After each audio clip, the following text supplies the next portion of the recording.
Today we're going to check out the Lilmon 5 on-camera monitor from Osee.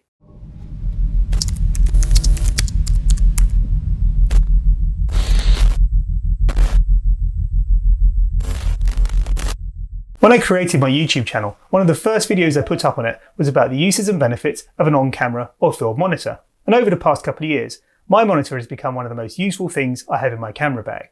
Whether it's photos or videos, it's there all the time. It's super useful. And so you can imagine my excitement when the kind people from Osee reached out to me and asked me if I was interested in checking out their new Lilmon 5 monitor. Of course, I said yes.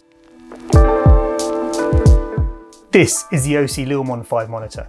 It has a 5.5-inch screen which is capable of displaying images in resolutions of up to 4K. The screen is also capable of outputting a brightness of up to 1000 nits, and it's a touchscreen. Yes, a big upgrade on Osee's existing T5 monitor. That touchscreen can be used to navigate menus and also control many functions on the monitor. More on that to come later. On the back is the battery compartment. Whilst the monitor is not supplied with a battery, it is capable of using Sony MPF batteries. These are very common battery formats, and many brands actually make them. And actually, many other accessories also use them, which is great. For instance, my lighting rig uses the same batteries, meaning that I don't have to worry about buying a different battery type for different accessories or carrying numerous different chargers. Really helpful. And whilst I'll generally use batteries to power this monitor, you can also power it from the mains or from a power bank via the DC input. These are not supplied with the monitor, however it's a very generic type of input, so you'll easily be able to buy one of these should you want one. And it's a great option as backup should your batteries run out in the field. Finally, on the back, you also have the HDMI input, which you can use to connect the monitor to your camera, and also an output. We'll come on to that more in a little bit. Move to the right hand side, you have the power button and a 1/4-inch mounting thread. Not a lot more to say about these, so let's move on. However, flip to the left hand side and you have a number of different connectors. Firstly, you have a headphone connector.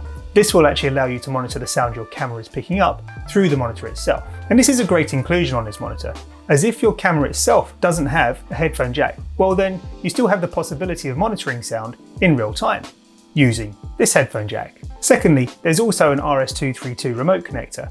Now the monitor's instruction booklet doesn't really make a huge amount of comment on this, so I'm not really sure of its use. However, maybe in the future you'll be able to control your camera through the monitor via this output. Who knows? If you have any ideas, please leave them in the comment section below. And finally on this side, you have a battery out, and this can be used in conjunction with a dummy battery to power your camera. Think about it, if you're out in the field and all of a sudden your camera batteries fail or run out and you've still got some shots you want to get, well then via this connector, you can get them. A great option just to make sure that your time's not wasted. Looking at the bottom of the monitor, here you have another 1/4-inch screw thread so you can attach it to your camera rig, but you also have an SD card slot. Now this can be used to upgrade the firmware on the monitor, but also import user LUTs or lookup tables. More on that to come. Overall, the build quality of this monitor is excellent. The outer shell is made of a very rugged plastic, and all of the screw threads are metal. I believe also the chassis inside, to which all the components are mounted, is also metal. And that all means that this really is built to last. It should really stand the test of time. The screen, like any screen, will be susceptible to impacts and scratching, and I think I might find a protector to put over mine. However, overall, I'm really impressed with the build quality of this monitor. The last thing to mention is the monitor is also supplied with this tilt arm. It's really good quality, it's made completely of metal, and when using it to secure the monitor to your camera, it feels really strong. I think it'll give it really good support. Okay, so let's move on to seeing this thing in action. Here I have it mounted to my Sony a7 III, and I've done my best to show you what the screen looks like. It's not easy with all the lighting and everything I have in here.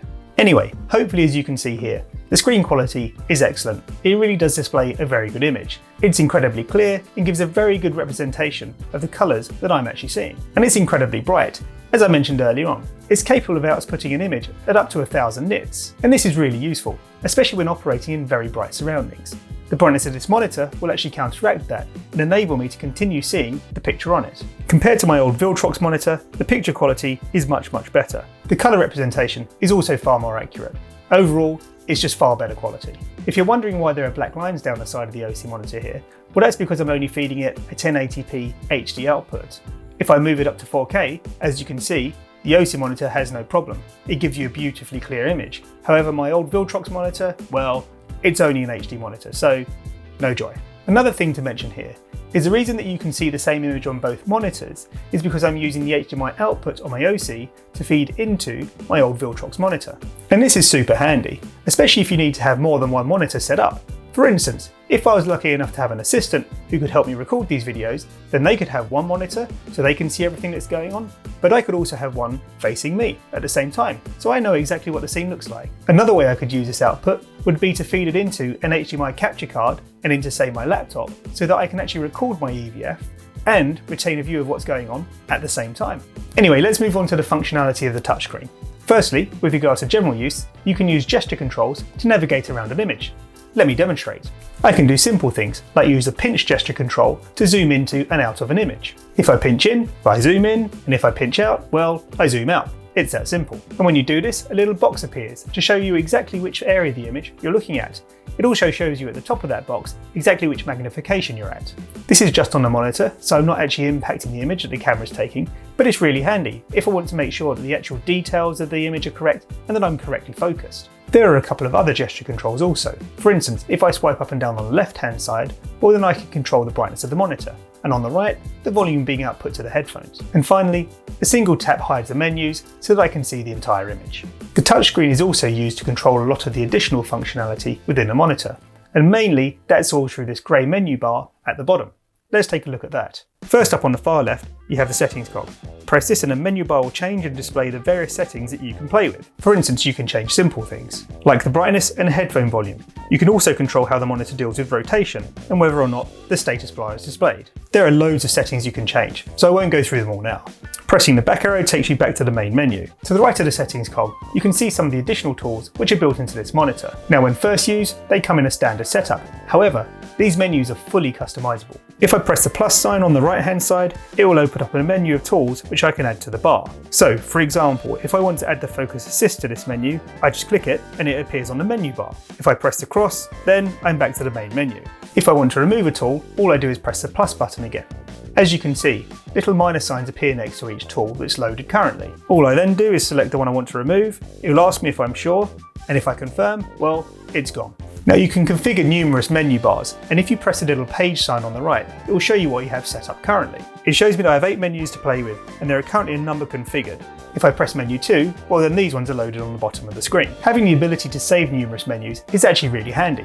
For instance, I could create one menu which contains all the tools that I generally use when taking photos, and maybe another with the tools that I use on when taking video. Or maybe I could have one that I generally use for photographing landscapes, and a different one for photographing portraits. The opportunity is endless. Okay, enough about the menus. Let's have a look at some of the tools which this camera monitor has built in. I really break these down into 3 core sections. You have those that help you with composition, exposure, and focus. Let's take a look at each in turn. Starting off with the composure tools. The first one we're going to look at is the safe tool. This, when turned on, shows the safe areas in which the subject of the shot can be captured and there's less of a risk of it being cropped out or falling outside of the area of attention. So it provides these 2 boxes. The outer one, where action is recommended to be captured within, and the inner one, where title should fall. Pressing the up arrow on the left hand side of the screen will open an additional menu where you can toggle these on and off. Next up, we have the aspect tool. And this one's really useful. When turned on, it will black out the areas that would be cropped out if the video is recorded in, say, 4K, but then a different aspect ratio is applied in post-production. For example, here you can see that I've applied the ratio that is used for phones when creating YouTube Shorts or Instagram Reels. This clearly shows what will be left once a 4K image is changed into this aspect. And therefore, if you intend to use this footage for that kind of output, well, you can make sure that everything you wanted is captured in the final picture. Again, pressing the up arrow on the left-hand side enables this to be modified to different output ratios, including a custom one. You can also increase and decrease the opacity of the blacked out areas in case you still want to see what's left behind them. Okay, moving on. Next up we have the crosshatch tool, and this will lay a grid over the image. You can choose what kind of grid you want for the menu, and this will help you ensure that the subject of your photo or video is placed where you want it to be in the scene. And finally, for this demonstration at least, there's a center tool. This will create a cross in the middle of the image so you know exactly where it is at all times. And if you want something centered, then this is what you line it up with. These are just some of the tools that can help you out with composition. There are others in this monitor, but these just happen to be the ones which I think are the most useful. Okay, let's move on to tools which can help you with the exposure of an image. Now there are a number of different tools in here which can help you with that, but I'm going to focus on 2. Firstly, my favourite, the zebra. When selected, this will put zebra stripes on the areas of the image which are overexposed. Where the camera is capturing nothing but white, no detail at all. This indicates that these areas may be overexposed, and you should consider whether or not you actually want to change your settings. As you can see, if I adjust my camera settings, these zebras start to reduce. As with all other tools in this camera monitor, you can use that little arrow on the left-hand side to adjust the zebra settings. Secondly, there's a built-in histogram. When selected, this will place a histogram on the picture and can be used to assess the brightness and darkness and also the color distribution in your image. For example, in the Luma setting, if the peaks are mainly on the right-hand side, like this, it indicates that your picture contains a lot of white and brightness, and it may be overexposed. If the peaks are on the other side, on the left, it indicates that the image has a lot of black in it, meaning that it may be underexposed. Many photographers will aim to have the peaks in the middle to have an even distribution of light and dark in their photo and achieve a proper exposure. You can also use the menu to change this to an RGB histogram. This will give you a good idea of the colour distribution as well as the brightness. So if I have a predominantly green scene, like this, well then, the green waveform will pop up. As I said at the beginning of this section, there are also a lot of other tools, such as vectors and waveforms, that can really help you achieve a great exposure. Now for me, focus tools are probably some of the most important and useful ones built into this monitor, and there are two key ones: the aptly named Focus Assist and peaking. Focus Assist uses colour fringing to show you what is in focus in your image. For example, everything here that has a red fringe on it is in focus, and the areas that don't are not. If I change my camera focus, you can see that the fringing moves in line with the areas that are sharp. I can adjust the sensitivity of the fringing in the normal menu bar, and I can change the colour of it to ensure it doesn't clash with the colour of the image that I'm trying to take, and I can see it properly. I can also turn the image itself black and white and really make the fringing pop out, so the area that I'm focused on is even more visible. For me, this is one of the most useful tools in this monitor. It can really be used to make sure that the image you're trying to take is properly focused and you're getting exactly what you want. The other key focus tool is peaking. This increases the sharpness of the image and really makes the focused areas stand out. The idea here being that it makes those focused areas really stand out and you can ensure they're exactly where you want them to be. Again, perfecting your image. Now you may be wondering, what is the benefit of having all these tools in the monitor itself? Surely many modern cameras already have them. And that may be true of very many modern mirrorless high-end cameras. But older cameras and those that are less expensive won't. So you really have to ask yourself the question, if you don't have all of these in your camera itself, does it make sense to buy a monitor and have all of that additional functionality that comes along with it, or spend thousands of dollars upgrading your camera itself? And that additional functionality that comes with the camera monitor is really important. It provides a much bigger screen than that's on your camera. And it will provide, therefore, a much better way of interrogating the scene you're trying to photograph or video and making sure that it's absolutely perfect. And another thing I have to say, this monitor is super simple to use. It's really easy to turn on and off the tools you want as you go along. Being a Sony camera user and understanding how bad their menu systems are, the idea of trying to achieve all of that in the camera itself, well, it blows my mind. I wouldn't be able to do it. So should you buy this monitor? In my view, a camera monitor is a must-have for anybody into photography or videography. As I said at the beginning, I created a video a long time ago now, which really covered off on the uses of a camera monitor. Link to the top if you're interested in watching it. And whilst I won't go into it in extreme detail again now, the additional screen size and the clarity that a monitor provides you over that in your camera really cannot be underestimated. The ability to articulate it in any direction so you can see it from wherever you're sitting, again, is invaluable. And also then consider all of the additional tools that a monitor, especially like this one, can provide you. It's really a super useful piece of kit. And so the big question, how much does this monitor cost?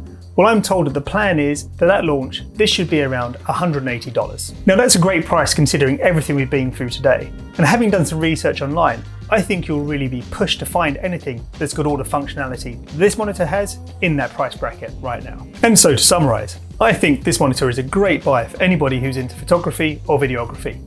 It's really well made and the image quality on it is excellent. It has really good connectivity and the inclusion of things like that headphone output really mean that it can augment your rig. It can really add something which your camera may not have today. The touchscreen works really well and is perfectly sensitive, and the gesture controls are really helpful. And as we've been through at length, the tools in it can really be used to boost your content creation. At the $180 price point, I think this is a great buy. Anyway, that's it for today, folks. All applicable links are below in the description box, and if you enjoyed this video, please consider liking and subscribing. If you have any feedback or questions, please leave those in the comments section below. And as always, until next time, have a great day.